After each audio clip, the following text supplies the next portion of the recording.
नमस्कार. मी भाऊ तोरसेकर. तुम्ही बघत आहात प्रतिपक्ष. मित्रांनो, अनेकदा असं असतं की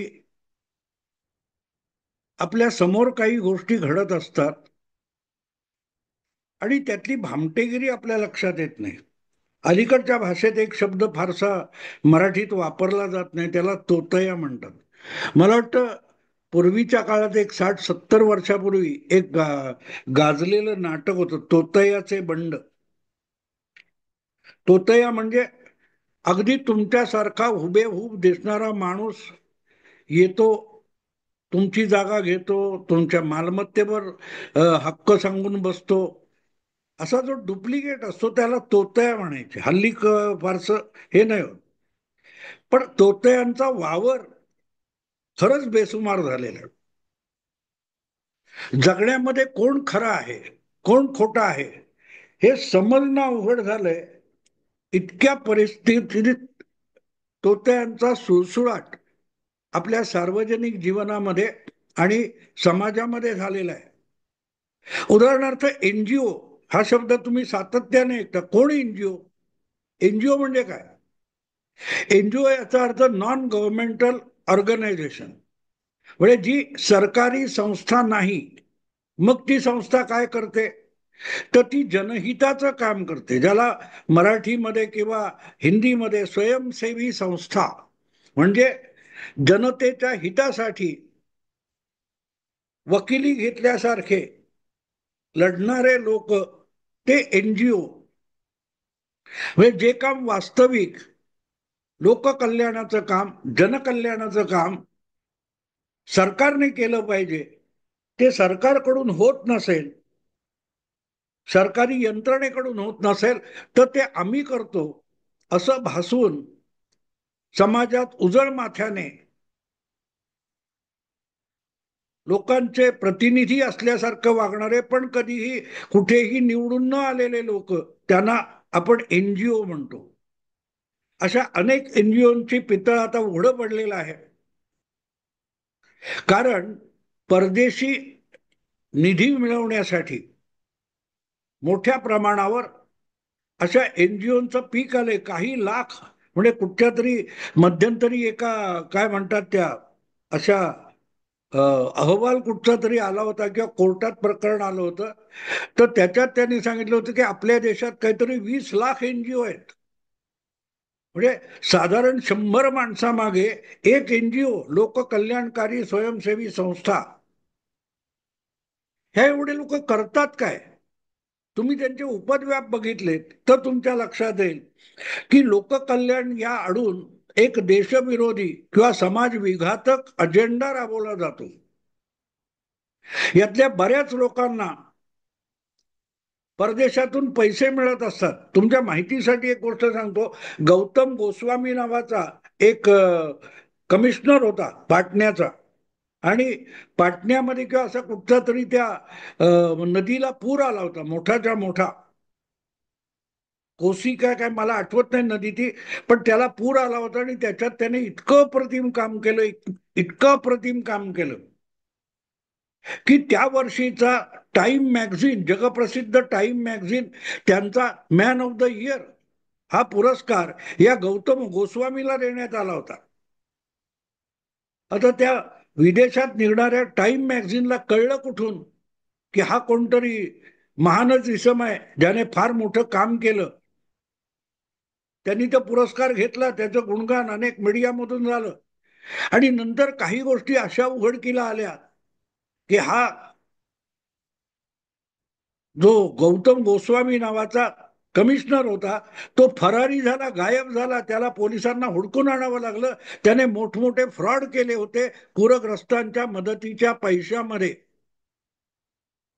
प्रश्न असा आहे की हा सरकारी इसम अधिकारी हा एवढे मोठे फ्रॉड करून पुरस्कार मिळवतो, मॅन ऑफ द इयर, आणि गायब होतो.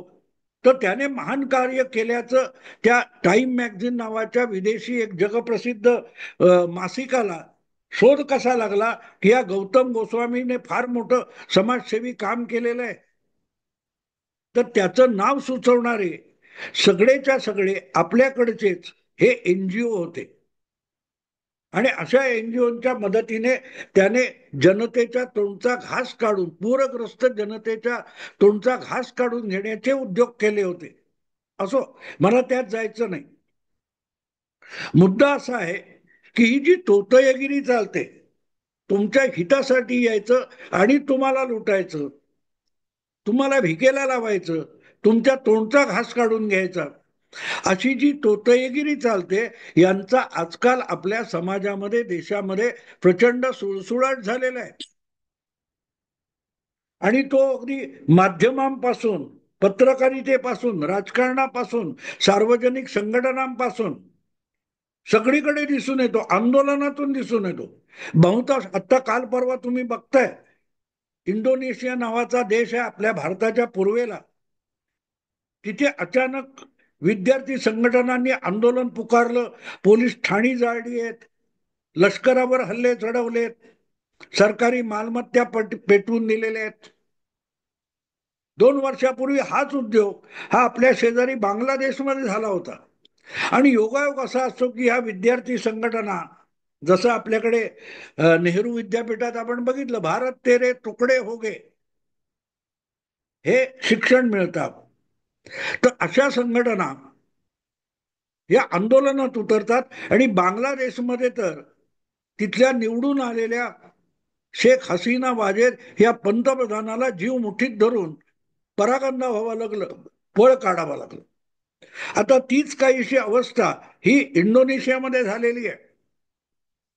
आंदोलनाचा हेतू चुकीचा आहे असं मी म्हणणार नाही, कारण वाईट परिस्थिती देशाची आर्थिक असताना संसदेचे सदस्य, खासदार, मंत्री यांचे भत्ते, पगार वगैरे वाढवण्यात आले, याच्या विरुद्ध आंदोलन व्हायला पाहिजे. पण थेट जाळपोळ, पोलीस ठाणी जाळण्यापर्यंत, आणि मग जेव्हा यामध्ये गुंतलेल्या लोकांचा बारकाईने शोध घेतला जातो, तपास केला जातो, तेव्हा उघडकीला येतं की या मागे बरेच एनजीओ आहेत. आणि या एनजीओना परदेशातून, प्रामुख्याने पाश्चात्य देश आणि अमेरिका यांच्याकडून करोडो डॉलर्सची मदत मिळत असते, कारण ते आपापल्या गरीब देशामध्ये, छोट्या देशामध्ये समाजसेवी काम करत असतात. असो, मला त्या विषयात, म्हणजे एनजीओ हा विषय मला आज मांडायचा नाही, मला हा विषय मांडायचा की काल परवा आपल्याकडे मुंबईमध्ये जे काय एक भयंकर आंदोलन झालं मराठा आरक्षणासाठी, आणि त्याचा चंग बांधूनच मुंबईत आलेले मराठ्यांचे नेते, संघर्ष योद्धा मनोज भाऊ जरांगे पाटील हे सरकारकडून तो जी आर मिळवूनच परत गेले. आणि मग त्यांच्याबरोबर आलेले हजारो हजारो संख्येचे जे आंदोलक होते, मुंबईत धुमाकूळ घालून परत गेले. या सगळ्या प्रकारामध्ये त्या आंदोलनाला उचलून धरणारे आणि जणू काय क्रांती येऊ घातली आहे असं कौतुक करणारे जे जे कोणी त्या आंदोलनाचे समर्थक होते, ते अचानक आता त्या मनोज जरांगे आणि त्यांच्या कोर कमिटीमध्ये असलेल्या लोकांवर दुगाणे झाडायला लागले. आंदोलन जरांगेने उभं केलं, ते बरोबर चूक हा विषय बाजूला ठेवा, पण त्यांचं आंदोलनच नव्हे तर त्यांच्या समर्थकांनी मुंबईत येऊन जो धुडगूस घातला त्याचं सुद्धा समर्थन करणारे अचानक आता मनोज जरांगे यांच्यावर दुगाणे झाडायला लागले. आणि हे सगळे कोण आहेत, काय आहेत, तोतय आहेत अशी म्हणायची पाळी मनोज जरांगे यांच्यावर आलेली आहे. अर्थात तो योगेश केदार नावाचा वकील आहे, तो जरांगे यांच्याबरोबर आरंभापासून होता, तो वगळला तर उरलेले अनेक जण तुम्हाला असे सापडतील की जे काल परवापर्यंत, म्हणजे जी आर हातात पडून सगळे आंदोलक मुंबई बाहेर सुखरूप जाईपर्यंत आंदोलनाचं वाटेल त्या थराला जाऊन समर्थन करणारे होते, ते आता त्या आंदोलनातून काहीही मिळालं नाही ही भाषा बोलायला लागलेत. आणि मग त्यांचा हेतू शोधायला लागतो की हाती काही लागलं नाही, म्हणजे यांच्या हाती काय लागलं पाहिजे होतं हे बघावं लागतं. आंदोलन उभारणारे जरांगे पाटील किंवा त्यांच्या पाठीशी उभ्या असलेल्या लहान मोठ्या मराठा संघटना यांच्या हाती काय लागलं याची चर्चा नाहीये. आणि जे कोण हाती काही लागलं नाही म्हणणारे आहेत ते बहुतांश तुम्हाला असे दिसतील की जे त्या आंदोलनाचा भाग नव्हते, पण जोर जोराने त्याचं समर्थन करत होते. आणि त्यात सुद्धा जो धुडगूस घातला जात होता, त्या धुडगूस आणि धुमाकूळ होता, त्याचं आंदोलन म्हणून समर्थक चाललं होतं. झाडावर चढायचं, झोपाळे बांधायचे, ते बॅरिकेड असतात त्याच्यावर बसून लहान मुलाची पांगुळ गाडी चालवावी तसं चालायचं, भर चौकात बसून आंघोळी करायच्या, वाटेल ते प्रकार चालले होते. पिकनिक सारखा प्रकार चालला होता. आणि त्याला सुद्धा जनहिताचं आंदोलन ठरवणं यासाठी आटापिटा करणारे लोक होते. ते आता मनोज जरांगे यांनी आंदोलन लवकर आवरलं म्हणून जरांगे पाटील यांच्यावर दोषारोपण करतायत. आणि मग इथे त्यांचा हेतू तपासण्याची वेळ येते. त्यांना मराठ्यांना आरक्षण मिळो न मिळो याच्याशी कर्तव्य नव्हतं, त्यांना मराठ्यांशी कर्तव्य नव्हतं, गरीब श्रीमंत जे कोणी मराठी असतील त्यांच्या हिताशी या लोकांना कर्तव्य नव्हतं. पण ते आंदोलनाचे समर्थक होते, कारण पंतप्रधान नरेंद्र मोदी म्हणतात तसे हे आंदोलनजीवी लोक होते. हे किसान आंदोलनाचे पण समर्थक असतात, हे शाहीनबाग आंदोलनाचे पण समर्थक असतात. जिथे जिथे शासन व्यवस्था, कायदा व्यवस्था यांचा बोजवारा उडण्याची शक्यता दिसते, तिथे अशा समर्थकांची एक मांदियाळी तयार होते. आणि ते तावा तावा तेच ओरिजिनल आंदोलक आहेत, तेच त्या आंदोलनाचे मुखी आहेत असं तुम्हाला वाटेल. या स्वरूपाचं युक्तिवाद वगैरे करताना दिसतील. आणि त्यामुळेच योगेंद्र यादव, प्रशांत भूषण ही नावं मी सांगायला पाहिजे असं नाही, तुम्हाला आठवत असेल. इतर वेळेला सेफॉलॉजिस्ट असलेला, राजकीय विश्लेषक असलेला योगेंद्र यादव हा अचानक किसान आंदोलनात किसान होतो, शाहीनबाग आंदोलनात आणखीन काय होतो. तर मुद्दा असा आहे की यांना मी तोतय म्हणतो. यांना कुठल्याही समाज घटकाच्या हिताची, कल्याणाची काडी मात्र पर्वा नसते. गुजरात दंगलीनंतर तिथल्या मुस्लिमांवर अनन्वित अत्याचार झाले म्हणून जवळजवळ 12-13 वर्ष या नाही त्या कोर्टामध्ये जाऊन धुमाकूळ घालणाऱ्या आणि खोटी नाटी प्रतिज्ञापत्र सादर करणाऱ्या तिस्ता सेटलवाड या 2014 नंतर हळूहळू करत कुठेतरी अंतर्धान पावल्यात. त्या मध्यंतरी शाहीनबाग आंदोलनात दिसल्या. त्या स्वतः मुस्लिम नाहीत, मुस्लिम संघटना चालवतात तसं नाही, त्यांच्यावर कुठला दंगलीत अत्याचार झालेला नाही. पण सगळ्यात पीडित कोण होतं तर तिस्ता सेटलवाड. आणि खऱ्या खुऱ्या खऱ्या खुऱ्या त्या दंगल पीडित गुलमर्ग सोसायटी काहीतरी होती, तिथल्या घराच्या घर जाळली गेली. त्यांनी तिस्ता सेटलवाड विरुद्ध तक्रार केल्यानंतर जामीन घ्यायला ही बाई सुप्रीम कोर्टापर्यंत गेली होती, तीच एनजीओ. आणि म्हणून मी सांगतो की हे तोतया लोक आहेत, जे पीडित आहेत त्यांच्या टाळूवरचं लोणी खायला जमणारी ही गिधाड आहेत. आणि प्रॅक्टिकली तोच आहेत. म्हणजे आपल्याला असं कधी कधी वाटतं की खरं यांच्यावर किती अन्याय झाला, पण त्यांचं काहीच नव्हतं, ते खाऊन पिऊन सुखी असतात.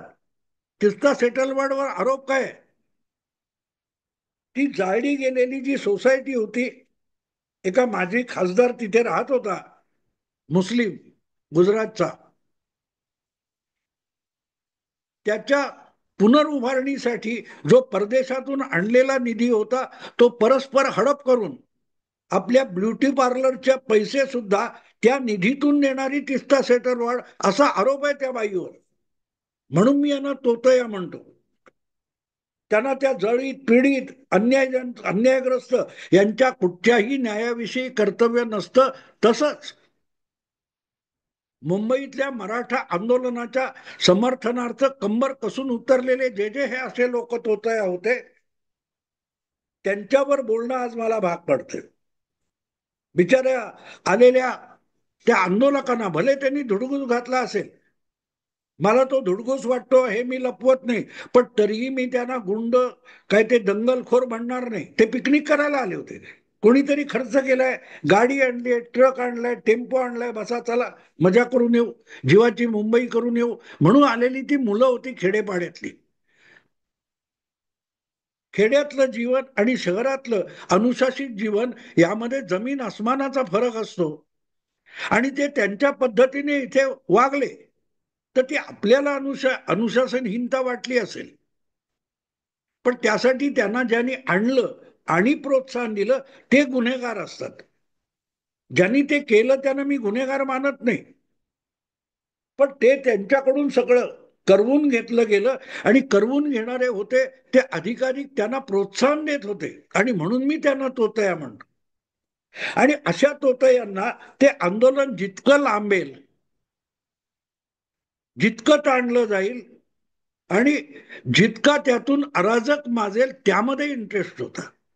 जसं 3 महिने किसान आंदोलन चाललं, 1.5 महिना काय शाहीनबाग आंदोलन चाललं आणि तिथल्या स्थानिक नागरिकांची आयुष्याची तारांबळ उडून गेली, तसं मुंबईचं व्हायला पाहिजे. मग स्थानिक लोक विरुद्ध आंदोलक यांच्यात मारामाऱ्या झाल्या पाहिजेत, ही यांची अपेक्षा असते. तेव्हा हाती काय लागलं नाही म्हणजे तो हिंसाचार या लोकांनी जो अपेक्षित बाळगलेला होता की आंदोलनातून एक हिंसाचार निर्माण होईल, दगडफेक, दंगल, गोळीबार, लाठीमार असं काहीतरी होईल आणि मग त्याचं आपण राजकीय भांडवल करू आणि महायुती सरकार विरोधामध्ये एक वातावरण निर्मिती करायला आपल्या हाती मुद्दा मिळेल, ही ज्यांची अपेक्षा होती त्यांच्या अपेक्षा जी होती त्यानुसार त्यांच्या हाती काही लागलं नाही. जरांगे पाटील यांच्या हाती काय लागतंय, गरीब मराठ्याला आरक्षण मिळतं की नाही, ते कुणबी प्रमाणपत्र मिळतं की नाही, याच्याशी या लोकांना कर्तव्य अजिबात नव्हतं. आणि त्यामुळे जरांगे पाटील यांना काय मिळालं किंवा मराठ्यांना काय मिळालं याच्याशी यांचं देणं घेणं नाहीये. त्यांची तक्रार जी आहे की एवढं करून हाती काय लागलं, तर मराठ्यांच्या काय लागलं नाही, आपल्या हाती काय लागलं नाही. आम्ही एवढं जोरदार समर्थन केलं, मीडियामधून बाईट दिल्या, बाईट आणल्या, कौतुक केली, डिबेट केले, हाती काय लागलं, काहीच नाही. अराजक झालं नाही. अराजक व्हायला पाहिजे होतं, गणेश चतुर्थीचा उत्सव उधळला गेला पाहिजे होता, मुंबईमध्ये केऑस व्हायला पाहिजे होता, तो झाला नाही. म्हणून या लोकांची तक्रार आहे की मनोज जरांगेने आंदोलन गुंडाळलं आणि त्यातून हाती काही लागलं नाही. सगळ्यात पहिल्यांदा सांगणारा मी माणूस आहे, किंबहुना त्या आंदोलनाचं फलित 0 असणार, ह्याचा गिरणी संप होणार. जसं त्या गिरणी संपामधून 4 दशकांपूर्वी कामगारांच्या हाती काही लागलं नाही, 2.5 लाखापेक्षा अधिक कुटुंब देशोधडीला लागली, उद्ध्वस्त होऊन गेली, संसारच्या संसार उद्ध्वस्त झाले, एक पिढी त्यांची गारद झाली. हेच मराठा आंदोलनाचं होईल हे मी पहिल्या दिवसापासून गेली 2 वर्ष सांगतोय. तेव्हा आत्ता सुद्धा त्यातून काही मिळणार नाही हे मी पहिल्यापासून सांगत होतो. त्यामुळे जो जी आर काय कौतुक म्हणून सांगत होते जरांगे, त्यातही तथ्य नाही हे मी सुद्धा सांगितलेलं आहे. पण मुद्दा असा आहे की जे स्वच्छपणे मिळणार नाही दिसत होतं, कुठच्याही सामान्य बुद्धीच्या तर्कशुद्ध विचार करणाऱ्या व्यक्तीला कळत होतं की यातून काही होणार नाही, कारण हे सरकारच्या हाती नाही, राज्य सरकारच्या हाती नाही, सुप्रीम कोर्टाच्या हाती आहे. तर मग हाती काही लागलं नाही हे विचार करणारे लोक कसे काय सांगू शकतात, जे एनजीओतले आहेत, पत्रकार आहेत, संपादक आहेत, विश्लेषक आहेत, कारण ते तोतय आहेत.